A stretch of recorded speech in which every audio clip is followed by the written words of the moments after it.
Hello everyone, welcome back to differential academy. जैसा कि हम ऑलरेडी अपनी एडवांस सीरीज को डिस्कस कर रहे थे, तो आज हम कवर करेंगे अपना 6th सेशन। ठीक है, इससे पहले हमने देखिए प्रीवियस ईयर सीरीज को कवर किया था। तो जो भी लोग फर्स्ट टाइम विजिट कर रहे हैं, तो उससे पहले आपने प्रीवियस ईयर सीरीज को लगाना है।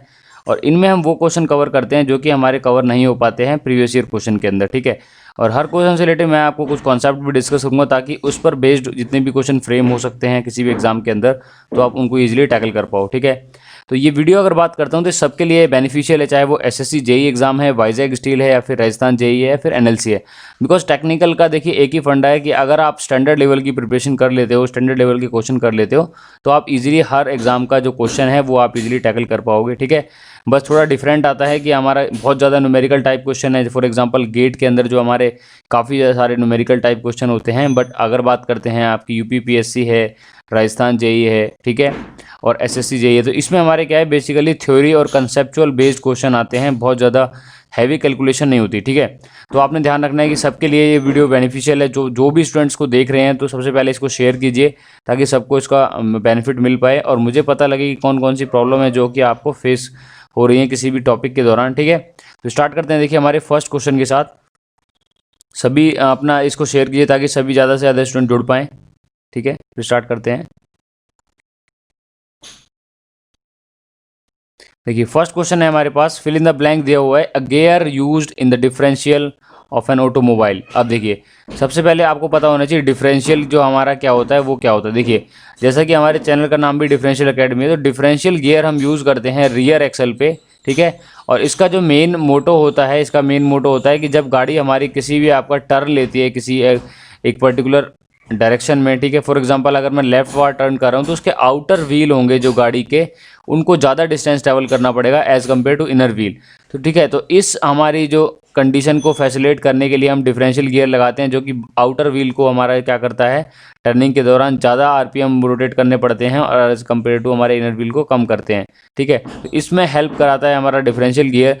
तो उसमें कौन से टाइप ऑफ गियर यूज करते हैं वो हमारा क्वेश्चन पूछा गया है। डबल हेलिकल है, माइटर गियर है, और हमारे स्ट्रेट ब्यूअल गियर है, या फिर स्पर गियर है। ठीक है, तो उसमें हमारे देखिए हमारे यूज होते हैं मीटर गियर या माइटर गियर ही बोलते हैं बच्चे इसको। ठीक है, बात करता हूँ देखिए systematic diagram of the differential gear train, तो वो कुछ इस तरह की होती है। ठीक है, यहाँ पर हमारा देखिए आउटपुट शाफ्ट है ये, और ये हमारा क्या है, राइट व्हील है। तो यहाँ पे हमारा क्या होगा, आपका लेफ्ट व्हील लगेगा मान लो। ठीक है, और देखिए मान लो अगर मैं वो तो बोल रहा हूँ कि टर्न हो रहा है आपका किसमें, लेफ्ट डायरेक्शन में, तो इस व्हील को हमारे जो आरपीएम क्या होंगे आपके, ये ज़्यादा होंगे हमारे, और इस व्हील के जो आरपीएम होंगे वो कम होंगे, ताकि क्या है, ये हमारा ज़्यादा डिस्टेंस ट्रैवल कर पाए और ये हमारा क्या है, कम डिस्टेंस ट्रैवल करे। बिकॉज दोनों अगर बराबर रखेंगे तो टर्निंग प्रॉपर ना होकर क्या हो जाएगी, गाड़ी पलट जाएगी। ठीक है, तो इस चीज़ को हमारा प्रोवाइड कराता है हमारा डिफरेंशियल गियर।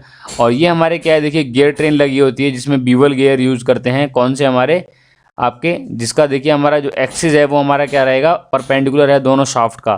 ठीक है, और जो हमारे जो टीथ हैं वो क्या है, एक पर्टिकुलर डायरेक्शन में इंक्लाइंड है किसके ऊपर, हमारे जिस हमारा एक्सिस ऑफ रोटेशन है उस पर। ठीक है, at certain angle theta.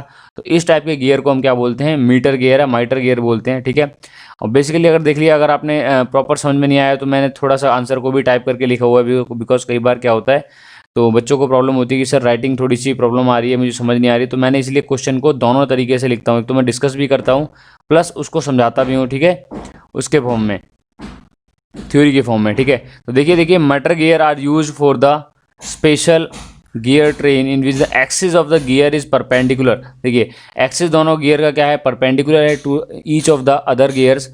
But अगर बात करते हैं टीथ हैं, तो टीथ क्या है हमारे, कुछ इंक्लाइंड है एट अ सर्टेन एंगल किस पर, हमारे एक्सिस ऑफ रोटेशन पे। ठीक है, तो ऐसे गियर को हम मीटर गियर बोलते हैं।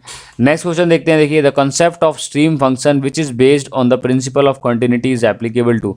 देखिए हम फ्लूइड मैकेनिक्स के अंदर दो चीज़ें पढ़ते हैं, एक तो पढ़ते हैं स्ट्रीम फंक्शन और एक पढ़ते हैं पोटेंशियल फंक्शन। ठीक है, तो स्ट्रीम फंक्शन देखिए हमारा क्या होता है आपका, और पोटेंशियल फंक्शन क्या होता है, सबसे पहले आपको ये पता होना चाहिए जब आप इस क्वेश्चन को आंसर करते हैं। ठीक है, तो बेसिकली देखिए स्ट्रीम फंक्शन एक स्केलर क्वांटिटी होती है, स्केलर फंक्शन होता है, और जो हमारा बेसिकली क्या होता है, टू डायमेंशन होता है। ठीक है, टू डायमेंशन यानी कि एक्स एंड वाई डायरेक्शन में। ठीक है, और अगर बात करते हैं आपका पोटेंशियल फंक्शन, तो पोटेंशियल फंक्शन होता है 3D यानी कि x y as well as z, यानी कि 3D डायरेक्शन में होता है हमारा। तो सबसे पहला क्वेश्चन यहीं से पुट होता है। फिर हम बात करते हैं, देखिए इक्वेशन हमारी क्या होती है वेलोसिटी कंपोनेंट के लिए, तो v is the velocity component in x direction. ठीक है, sorry v is the velocity component in y direction and u is the velocity component x direction. तो v होता है आपका curl psi upon curl x। Sai को हम denote करते हैं पोटेंशियल आपका स्ट्रीम फंक्शन से, और फाई डिनोट करते हैं हम पोटेंशियल फंक्शन से, ठीक है।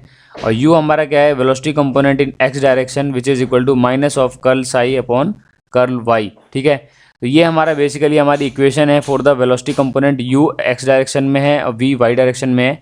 और देखिए हमारा अगर जो आपकी ये स्ट्रीम फंक्शन है हमारा सेटिस्फाई करती है लाप्लास इक्वेशन, जो कि हमारी होती है curl of two psi upon curl x square plus curl of two y psi upon curl y square is equal to 0। अगर ये इक्वेशन आप सेटिस्फाई करती है, हमारी स्ट्रीम फंक्शन की जो इक्वेशन हमें दी हुई है लाप्लास इक्वेशन सेटिस्फाई करती है, तो उस टाइप का जो फ्लो होगा वो हमारा कौन सा होगा, इररोटेशनल फ्लो होगा, ठीक है।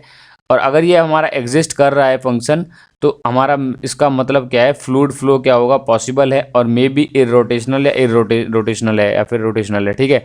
बट अगर हमें बताना है रोटेशनल अगर है या नहीं है, तो हम उसको क्या करेंगे, पुट करेंगे लैप्लास इक्वेशन में, और वहाँ से हम बता पाएंगे कि ये रोटेशनल फ्लूइड है या फिर इरोटेशनल फ्लूइड है, ठीक है, या फिर इरोटेशनल फ्लो है, ठीक है। तो यहाँ पर हमारा आंसर क्या हो जाएगा, 2 डायमेंशन। तो बेसिकली क्या होता है, स्ट्रीम फंक्शन होता है हमारा 2 डायमेंशन और पोटेंशियल फंक्शन क्या होगा आपका 3 डायमेंशन होगा, ठीक है।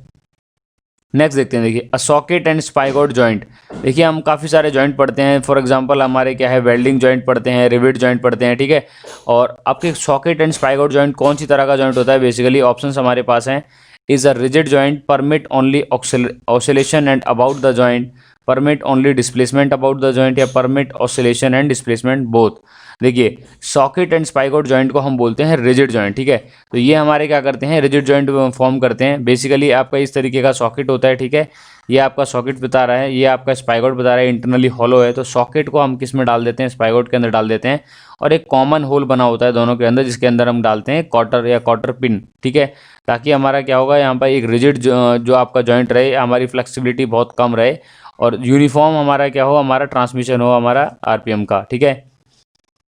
तो आपका first will be the right answer. Basically इसको क्या बोलते हैं, रिजिड जॉइंट बोलते हैं, ठीक है। नेक्स्ट देखिए, fins are provided on the heat transferring surface in the order to increase. देखिए जैसा कि आपने देखा होगा इंजन्स के ऊपर हमारी क्या होती हैं, कुछ इस तरीके की फिन्स बनी होती हैं, ठीक है। इसका मेन मोटो ये है कि अगर जब हमारा ऑपरेशन के दौरान जो हमारा इंजन हीट होगा, तो उसमें क्या करे, वो एयर के कॉन्टैक्ट में ज़्यादा से ज़्यादा सरफेस एरिया आए और वो क्या कर जाए, हमारा हीट को ट्रांसफर करे, ठीक है। देखिए याद रखिए, more be the surface area directly proportional to the heat transfer, ठीक है। तो जितना हमारा सरफेस एरिया एक्सपोज रहेगा एटमॉस्फेयर के अंदर, उतना ही ज़्यादा हमारा हीट का ट्रांसफर होगा। तो इसी चीज़ को बढ़ाने के लिए हम क्या करते हैं, अगर मैं बाल देता हूँ कि अगर मैं इंजन सिंपल ऐसा बना देता, ठीक है। देखिए हमारा फिगर बता रहा है कि हमने ये जो लगा रखे हैं क्या है, हमारी रेक्टेंगुलर हमारी फिन्स है, ठीक है। और इंटरनली बीच में कहीं यहाँ पे इंजन होता है, ठीक है। अगर मैं इसको प्लेन अगर बना देता, तो हमारा हीट ट्रांसफर कुछ हमारा क्या होता है, मान लो Q amount of heat transfer हो रहा है अक्रॉस द बॉडी। बट अगर मैं इसको फिन्स में बना देता हूँ, ठीक है, अगर इसमें फिन्स कनेक्ट कर देता हूँ, देखिए तो हमारा जो पेरीमीटर है, देखिए हमारा यहाँ से तो हीट ट्रांसफर होगा ही होगा, प्लस इस सरफेस से भी होगा। तो मतलब ऑलरेडी क्या होगा, हमारा सरफेस एरिया बहुत ज़्यादा बढ़ चुका है as compare to flat body.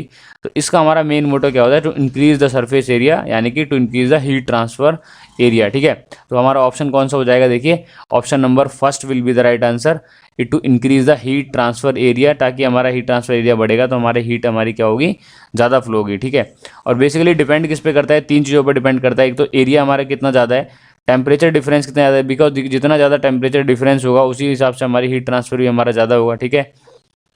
जैसा कि बात करता हूँ मैं, एक हमारी 100 डिग्री सेल्सियस है और एक 20 डिग्री सेल्सियस है, तो बहुत जल्दी से हमारे हीट का ट्रांसफर होगा 100 to 20 degree celsius, because high temperature to low temperature हमारी हीट फ्लो करती है। बट अगर बात करता हूँ हमारी 35 degree celsius to 30 degree celsius, तो बहुत स्लोली हीट का फ्लो होगा, बिकॉज जो कॉमन टेम्परेचर है उसमें उसमें अगर रीच करने में बहुत ज़्यादा टाइम लगेगा, बिकॉज हमारा क्या है, जो वेरिएशन ऑफ टेम्परेचर है वो बहुत ज़्यादा क्या है, कम है, ठीक है। जितना कम वेरिएशन होगा उतना ही ज़्यादा हमारा क्या होगा, उतना ही स्लोली हमारा हीट का ट्रांसफर होगा, और जितना ज़्यादा टेम्परेचर डिफरेंस होगा उतना ही ज़्यादा हीट ट्रांसफर होगा, ठीक है। थर्ड पॉइंट है जिस पे हमारा डिपेंड कर रहा है हीट ट्रांसफर, वो है हमारा कन्वेक्टिव हीट ट्रांसफर कोफिशिएंट, जिसको हम डिनोट करते हैं एच से, ठीक है। तो हमारे जो आपका जो एम्बियंट है, जो हमारा एटमॉस्फेयर है, जो सराउंडिंग है, जहाँ पे हम हमारा हीट ट्रांसफर करा रहे हैं, उस एरिया का, उस हमारे जो सराउंडिंग का, उस स्पेस का कन्वेक्टिव हीट ट्रांसफर कोफिशिएंट कितना है, ठीक है। तो उस पर भी हमारा डिपेंड करेगा हमारा जो आपका हीट ट्रांसफर हो रहा है किसी भी एक पर्टिकुलर बॉडी से हमारा दूसरे मीडियम के अंदर, ठीक है। नेक्स्ट देखते हैं, देखिए a fluid whose viscosity does not change with the rate of deformation और shear strain is known as. देखिए सभी स्टूडेंट्स को शेयर कीजिए, और जितना ज़्यादा स्टूडेंट्स से जुड़ेंगे तो मुझे पता लगेगा कहाँ पे प्रॉब्लम आ रही है, कोई भी पर्टिकुलर टॉपिक है तो मैं उस पर नेक्स्ट सेशन के अंदर वीडियो भी बना दूंगा और उसमें डिस्कस कर दूंगा, कोई भी अगर आपको प्रॉब्लम आ रही है, ठीक है।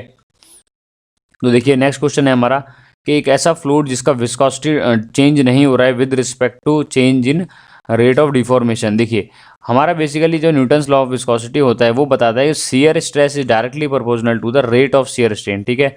तो रेट ऑफ शियर स्ट्रेन है या फिर हमारा क्या है, shear stress directly proportional to the velocity gradient. तो ये हमारा अगर देखिए दोनों की वैल्यू कांस्टेंट हैं तो हमारा क्या होगा, आपका फ्लूइड कहलाता है न्यूटोनियन फ्लूइड, और उसकी एक पर्टिकुलर अमाउंट ऑफ जो क्या होगी विस्कोसिटी होगी, जिसको हम बोलते हैं प्रोपोर्शनलिटी कांस्टेंट। तो न्यूटोनियन फ्लूइड के लिए हमारी जो दोनों वैल्यू होंगी एक दूसरे के लिए क्या होंगी, एक तो डायरेक्टली प्रोपोर्शनल होंगी, और बोले अगर फिक्स्ड फ्लूइड है दैट मीन्स वो वैल्यू क्या होगी, वो चेंज नहीं होगी, वो फिक्स रहेगी, ठीक है। तो ऐसे फ्लूइड को जहाँ पर हमारा विस्कोसिटी चेंज नहीं हो रहा है with the rate of deformation या फिर शियर स्ट्रेन के साथ, तो ऐसे फ्लूइड को हम बोलते हैं न्यूटोनियन फ्लूइड, ठीक है। अगर देखिए वेरी कर रहा है दैट मीन्स वो जो फ्लूइड है वो क्या है, नॉन न्यूटोनियन फ्लूइड है। तो अगर बात करते हैं एग्जाम्पल की, देखिए कॉमन जो न्यूटोनियन फ्लूइड के एग्जाम्पल हम देख सकते हैं, देख जैसे एयर है, अदर गैसेज लाइक वाटर है, कैरोसिन है, गैसोलीन है, ठीक है। और आपके अदर ऑयल बेस्ड लिक्विड्स हैं वो सब हमारे क्या मान के चलते हैं, हम न्यूटोनियन फ्लूइड्स मान के चलते हैं, ठीक है। नेक्स्ट क्वेश्चन देखते हैं, देखिए शेयर कीजिए इस सेशन को ताकि सभी स्टूडेंट जुड़ पाएं। नेक्स्ट क्वेश्चन है देखिए in a steady state conduction with the thermal conductivity given by K. देखिए अगर हमारी थर्मल कंडक्टिविटी डिपेंड करती है टेम्परेचर पर, ठीक है, तो वहाँ पर हमारा क्या होता है, जो आपका इक्वेशन होगी वो हमारी गिवन होगी, दैट इज इक्वल टू के इज इक्वल टू के नॉट 1 प्लस बीटा टी, ठीक है। के नॉट क्या है, thermal conductivity at the 0 degree Celsius, ठीक है।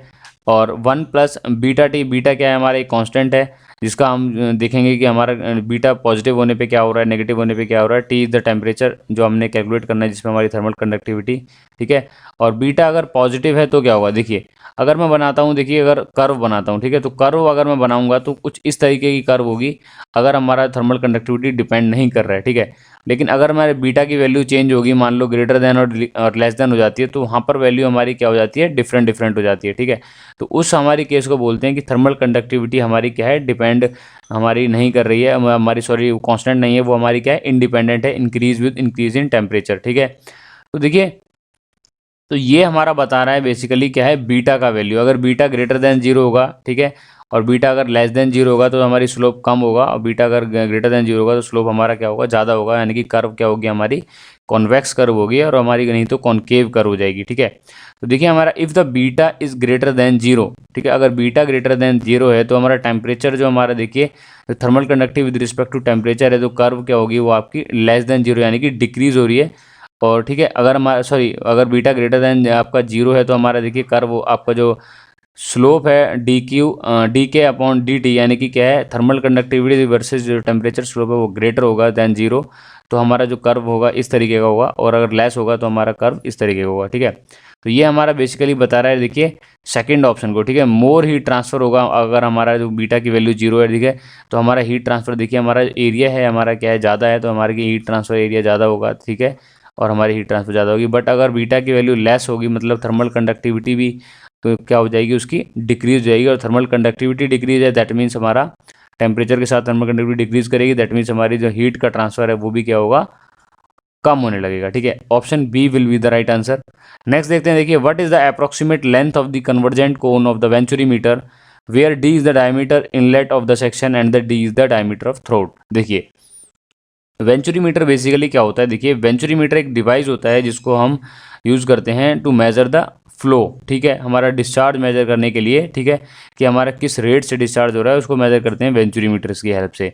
और बात करते हैं, देखिए 3 पार्ट से कंसिस्ट होता है ये हमारा। फर्स्ट पार्ट होता है देखिए आपका कन्वर्जिंग पार्ट, जो ये वाला पोर्शन है ये आपका कन्वर्जिंग पार्ट है, देखिए एरिया हमारा डिक्रीज हो रहा है, कन्वर्ज हो रहा है, ठीक है। और बीच वाला जो पोर्शन होता है इसको हम बोलते हैं थ्रोट, ठीक है, जहाँ पर हमारा डायमीटर कांस्टेंट होता है कुछ अमाउंट ऑफ लेंथ तक, और उसके बाद देखिए हमारा डायमीटर बढ़ने लगता है, यानी कि जो हमारे जो एरिया है वो क्या होगा, इंक्रीज होगा, और डाइवर्जिंग सेक्शन बोलते हैं इसको। तो 3 तरह के पार्ट हो गए, कन्वर्जिंग कोन, डाइवर्जिंग कोन और थ्रोट, ठीक है। कोन इसलिए बोलते हैं बिकॉज कोन शेप में हमारा कुछ तरीके से बना हुआ है, ठीक है, तो इसको हम बोलते हैं कन्वर्जिंग एंड डाइवर्जिंग और थ्रोट। 3 सेक्शन हो गए। तो देखिए फर्स्ट सेक्शन क्या करता है, देखिए फर्स्ट सेक्शन के अंदर हमारा जो एरिया ऑफ क्रॉस सेक्शन है वो हमारा क्या होगा, डिक्रीज होगा, और ये कनेक्ट होता है हमारे इनलेट सेक्शन से, ठीक है।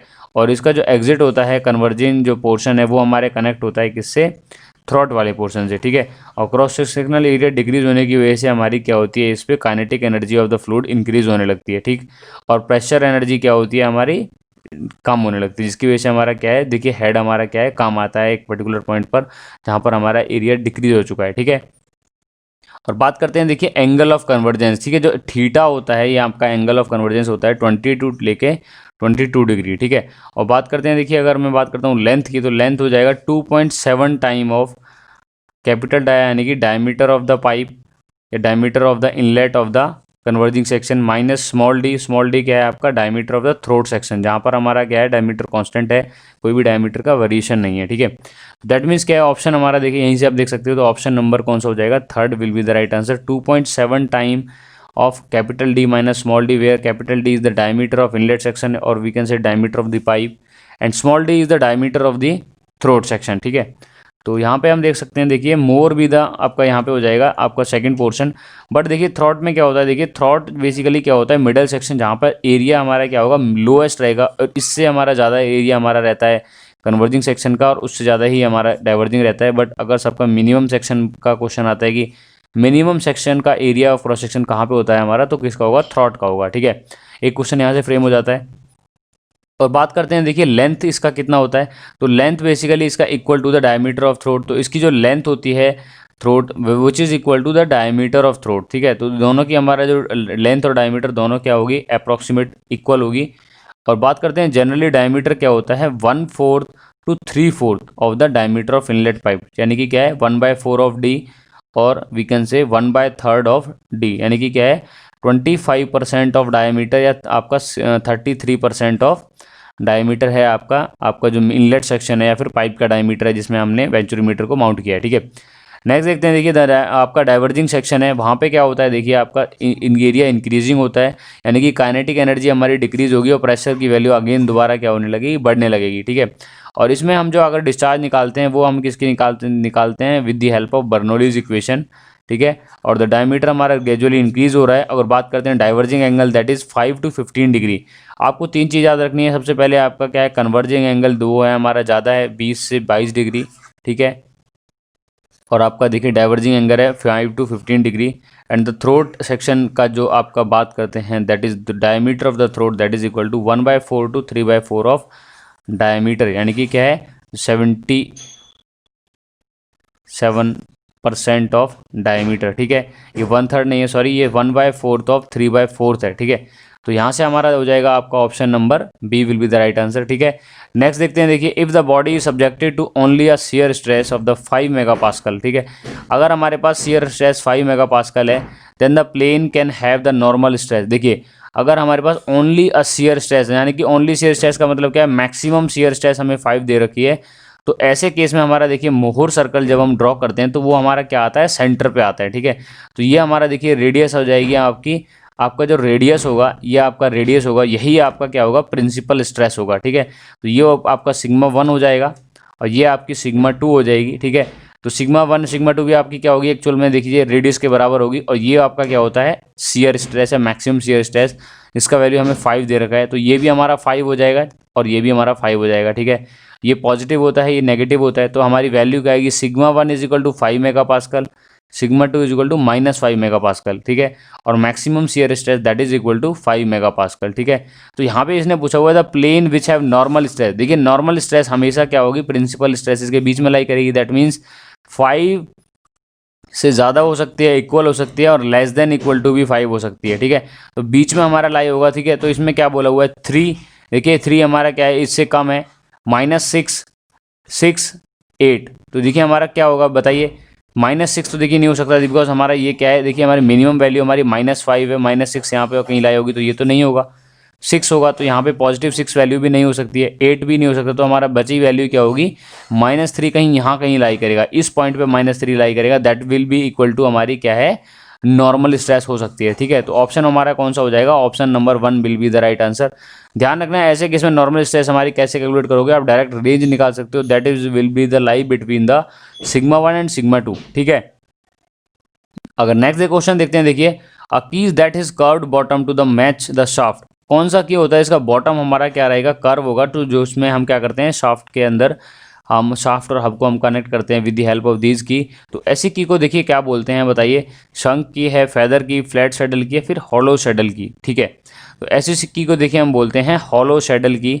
और बेसिकली देखिए बात करते हैं hollow saddle key, the taper key that fits in the keyway in the hub and bottom of the key shape to the fit. देखिए इस तरीके की कुछ की होगी है, ठीक है, इस तरीके की।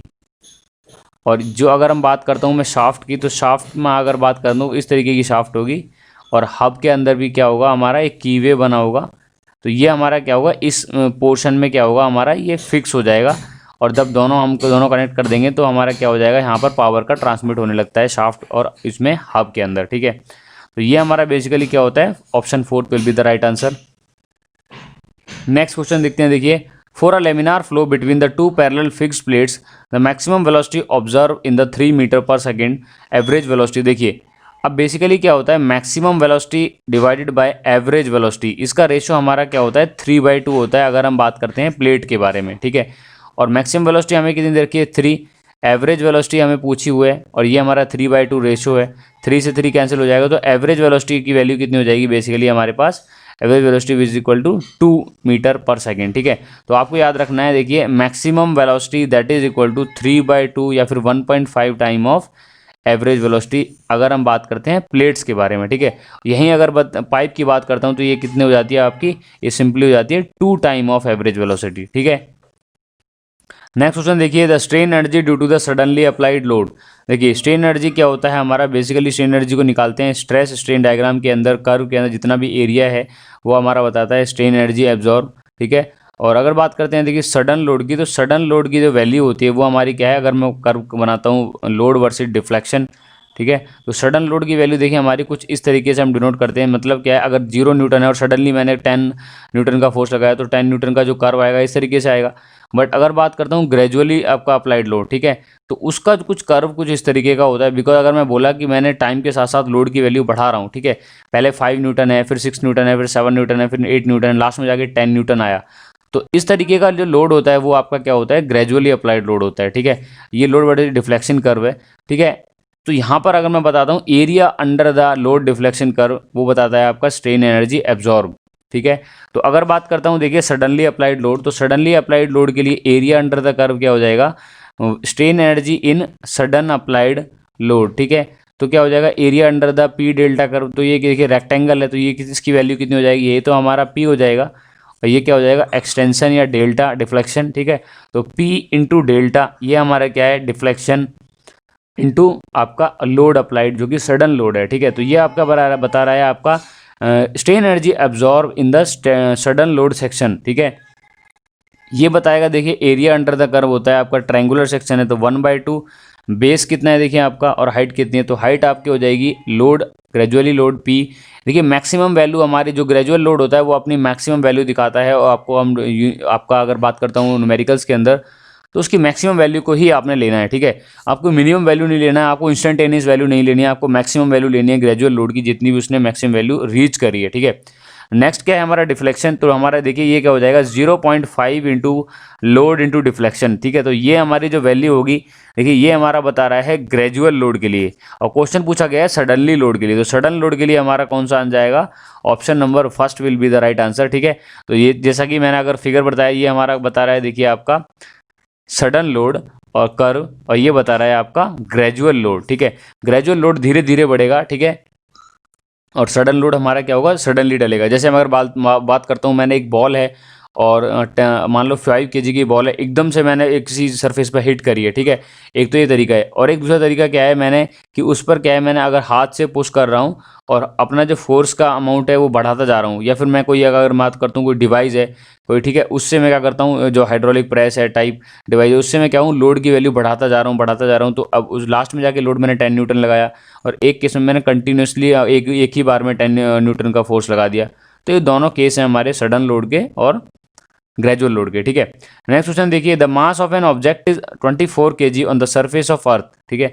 अर्थ के ऊपर किसी बॉडी का मास है वो क्या है 24 kg है, और its mass on the surface of moon. तो अगर अर्थ के ऊपर बात करूं तो ये है, और मास अगर बात करता हूँ मून के ऊपर तो कितना हो जाएगा, देखिए बेसिकली देखिए पूछा गया है वेट नहीं पूछा हुआ है, मास पूछा हुआ है। तो मास हमारा देखिए कांस्टेंट रहता है, बिकॉज ये अमाउंट हमारा कितना मटेरियल के अंदर, किसी बॉडी के अंदर कितना मटेरियल प्रेजेंट है वो बताता है, ठीक है। और वेट क्या होता है, मास इनटू ग्रेविटी। तो हमारा देखिए weight is directly proportional to the gravity.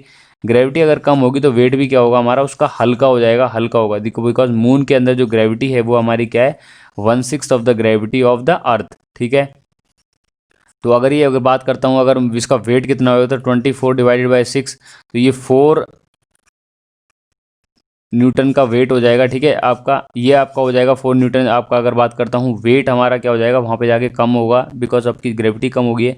But अगर मास के लिए बात करूँ तो मास हमारा बेसिकली सेम रहेगा। तो option number first will be the right answer, because mass is independent to the gravity, but weight हमारा क्या होता है, ग्रेविटी पर डायरेक्टली डिपेंड करता है, ठीक है।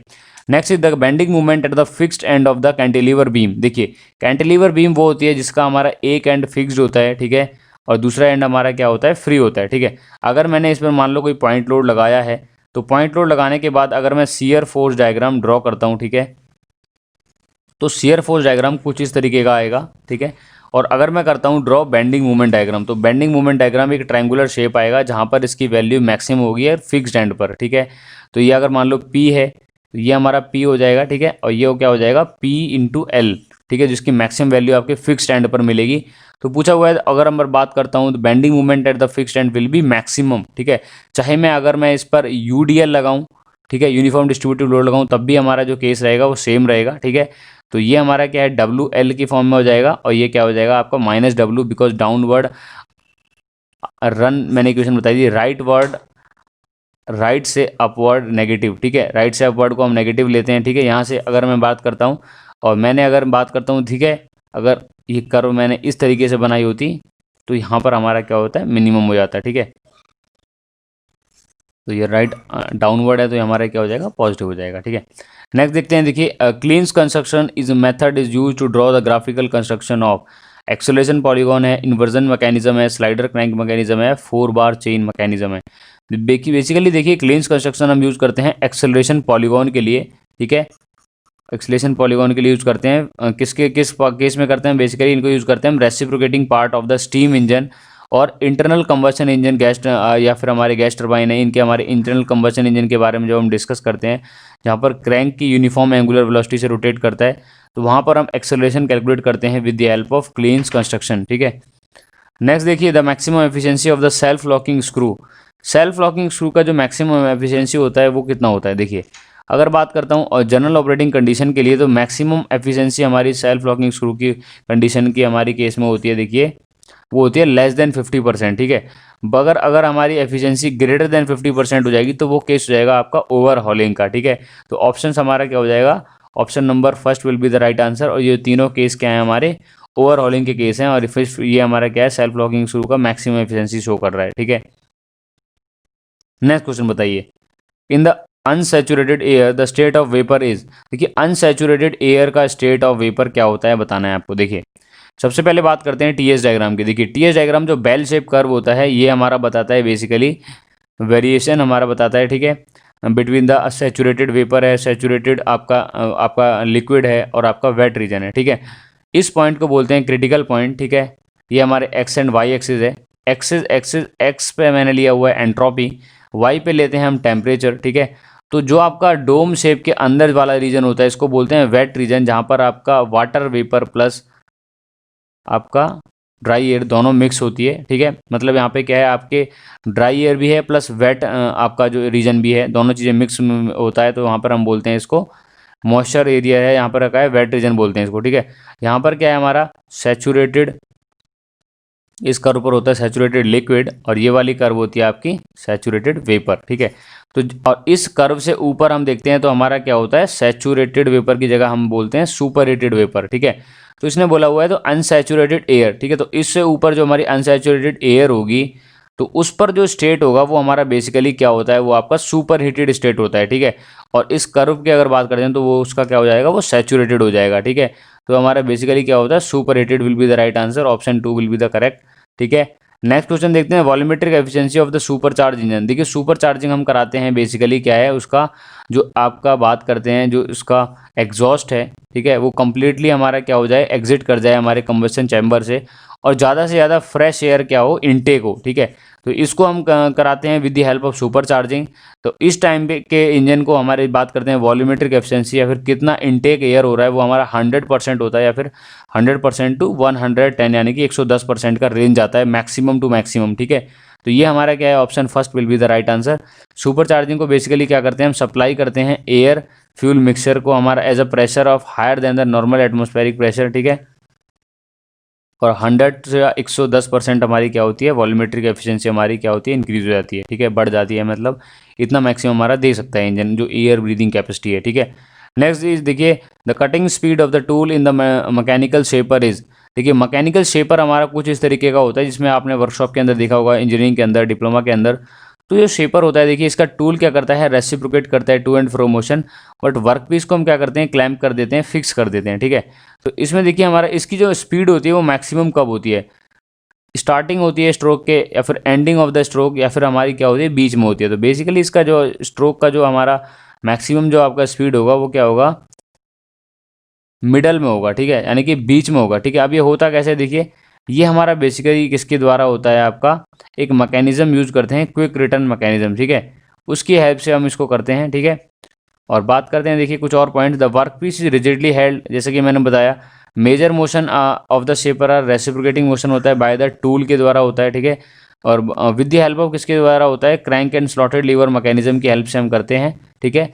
और velocity of the arm is zero होती है, एट बिगिनिंग पर जीरो होती है, एंड पर अभी हमारी क्या होती है, जीरो होती है, और मैक्सिमम किस में होती है, मिडल में होती है, ठीक है। और याद रखना देखिए हमारा फॉरवर्ड स्ट्रोक कटिंग स्ट्रोक होता है, और रिटर्न स्ट्रोक क्या होता है, हमारा ब्लैंक होता है, खाली होता है, ठीक है। नेक्स्ट देखिए, heat conduction in the gases due to. Gases के अंदर देखिए हीट कंडक्शन किसके द्वारा होता है, देखिए जैसे कि हम बात करते हैं सॉलिड्स में होता है, एक तो हमारा अगर बात करते हैं मेटल्स हैं तो फ्री इलेक्ट्रॉन की वजह से होगा, और नॉन मेटल्स हैं तो वहाँ पर क्या होता है, डिफ्यूजन ऑफ हमारा क्या होता है, होल्स होते हैं, ठीक है, आपके एटम्स होते हैं उनकी वजह से, ठीक है। नेक्स्ट हमारा देखिए बात करते हैं गैसेज, तो गैसेज में हमारा बेसिकली क्या होता है, हमारा इम्पैक्ट होता है एटम्स का आपस में, क्या होता है, कोलिजन होता है, इलास्टिक इम्पैक्ट होता है, इसकी वजह से हमारे क्या होती है, हीट का कंडक्शन होता है, यानी कि option 4 will be the right answer.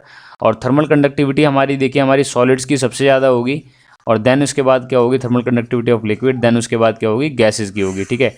तो ये हमारी कुछ चीज़ें हैं, ठीक है। नेक्स्ट देखिए, the metal removal rate in the abrasive jet machining.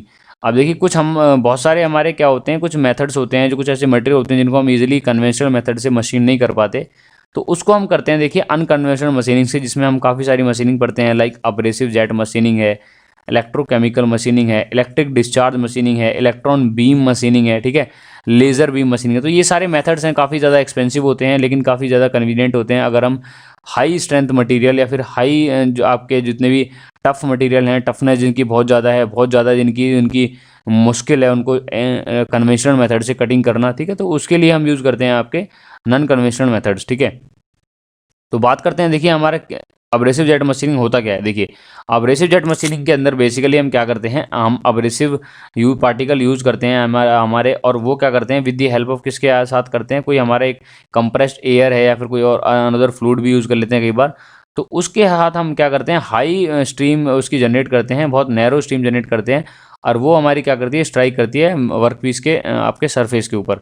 तो जो हमारे देखिए इस जो के पास जो इम्पैक्ट होता है, हाई वेलोसिटी होती है कंप्रेस एयर के साथ, तो ये क्या कर देती है, मेटेरियल को ब्रेक करने लगती है, मेटल को इरोजन करने लगती है, तो ठीक है, इस प्रोसेस से हमारा क्या करते हैं, इसको हम क्या करते हैं, मेटेरियल को रिमूव करते हैं, ठीक है। तो इसी प्रोसेस को हम बोलते हैं अब्रेसिव जेट मशीनिंग, ठीक है। और बात करते हैं देखिए यहाँ पे अब्रेसिव पार्टिकल हमारा क्या करते हैं, कैरियर करते हैं एक तरीके से गैस के साथ, और the nozzle direct that abrasive jet is controlled mannered on to the work piece. ये सब वही चीज़ है जो मैंने डिस्कस करी है, आप इसका स्क्रीनशॉट ले सकते हैं अगर आपको पूरी मशीनिंग की पूरी डिटेल पढ़नी है। एप्लीकेशंस की बात करते हैं, देखिए हमारा क्या करता है ये, for drilling holes in the intricate shape. Intricate shape का मीनिंग क्या है, बहुत टिपिकल शेप के जो हमारे जॉब होते हैं या फिर डाई होती हैं, उनमें होल करने के लिए हम अब्रेसिव जेट मशीनिंग को यूज़ करते हैं, ठीक है। हार्ड और एक्सट्रीमली ब्रिटल मटेरियल, देखिए ब्रिटल मटेरियल को अगर हम नॉर्मली लेथ पे करेंगे तो टूल लगने के बाद ही वो क्या हो जाएगा, वो पार्टिकल्स में टूट जाएगा। तो एक पर्टिकुलर पॉइंट पे छेद करना है, अगर हमें होल करना है, तो वहाँ पे हम अब्रेसिव जेट मशीनिंग से इजीली कर पाते हैं, ठीक है। Fragile and brittle material heat sensitive, अगर कोई मटेरियल हीट सेंसिटिव है जहाँ पर बहुत जल्दी हीट लगने के बाद वो क्या हो जाता है, उसमें फेलियर होने लगता है, डिफॉर्मेशन होने लगता है, तो वहाँ पर भी हम यूज़ करते हैं, बिकॉज यहाँ पर भी कोई भी फिजिकल कॉन्टैक्ट नहीं है हमारे टूल और वर्क पीस का, ठीक है। नेक्स्ट देखिए हमारा मेटल रिमूवल रेट हमारी देखिए काफ़ी ज़्यादा लो है इनकी। और बात करते हैं टेपरिंग से, tapering occur due to the flaring of the jet. और देखिए फ्लेयरिंग ऑफ जेट की वजह से जो टेपरनेस आ जाती है, इसको फिर हमें अलग से मशीनिंग करके इसको फ्लैट करना होता है, अगर हमें बात करते हैं, अगर हमें फ्लैट होल चाहिए तो, ठीक है। तो बेसिकली देखिए आपका मेटल रिमूवल रेट इसका सबसे ज़्यादा कम होता है, और सबसे ज़्यादा किसका होता है, बेसिकली इलेक्ट्रोकेमिकल मशीनिंग, ठीक है, जो कि मैंने लास्ट वीडियो के अंदर ऑलरेडी बहुत अच्छे से डिस्कस की थी। तो ये कुछ थे आपके इंपॉर्टेंट आपके देखिए बेसिकली आपके कुछ एमसीक्यू जो कि आपने प्रिपेयर करने हैं अपने आने वाले सभी टेक्निकल एग्जाम के लिए। बात करते हैं कुछ इंपॉर्टेंट करंट अफेयर्स के लिए। तो मैंने अभी देखिए 27 जुलाई से लेकर 2 अगस्त के करंट अफेयर अपडेट किए हैं, और उसके बाद मैंने देखिए इंपॉर्टेंट बुक्स हैं, ऑथर्स हैं, ठीक है, इंपॉर्टेंट डेज हैं, 3 अगस्त से लेके 9 अगस्त तक के मैंने ऑलरेडी अपडेट किए हैं। तो आपने अगर जीएस का पोर्शन भी प्रिपेयर करना है तो उसके लिए मैंने डिस्क्रिप्शन में लिंक दे रखा है, लाइक इंडियन पॉलिटी है, इंडियन इकोनॉमी है, इंडियन हिस्ट्री है, ठीक है, सबको मैंने ऑलरेडी कवर किया हुआ है। प्लस अगर आपको लगता है कि एमसीक्यू आप मुझे कराने चाहिए, अगर इस टॉपिक के ऊपर, पर्टिकुलर टॉपिक के ऊपर, लाइक हिस्ट्री है, लाइक पॉलिटी है, तो उस पर मैं आपको करंटली आने वाली वीडियोज़ में मैं क्या करूँगा, एमसीक्यू भी कराना स्टार्ट कर दूंगा, ठीक है। तो मुझे बताइए, सजेशन दीजिए, क्या मुझे एमसीक्यू कराने चाहिए या फिर नहीं कराने चाहिए, और उसका टाइमिंग क्या रखना है, ठीक है। तो ऐसी ही वीडियोज़ के लिए मिलते हैं नेक्स्ट वीडियो के अंदर, और तब तक के लिए सब्सक्राइब कीजिए हमारे चैनल को, और बेल आइकन को दबा दीजिए, ताकि क्या रहे, आने वाली वीडियो में आपको नोटिफिकेशन मिलता रहे, ठीक है। तब तक के लिए स्टे होम, स्टे सेफ, मिलते हैं नेक्स्ट वीडियो के अंदर। As always be different, be differential.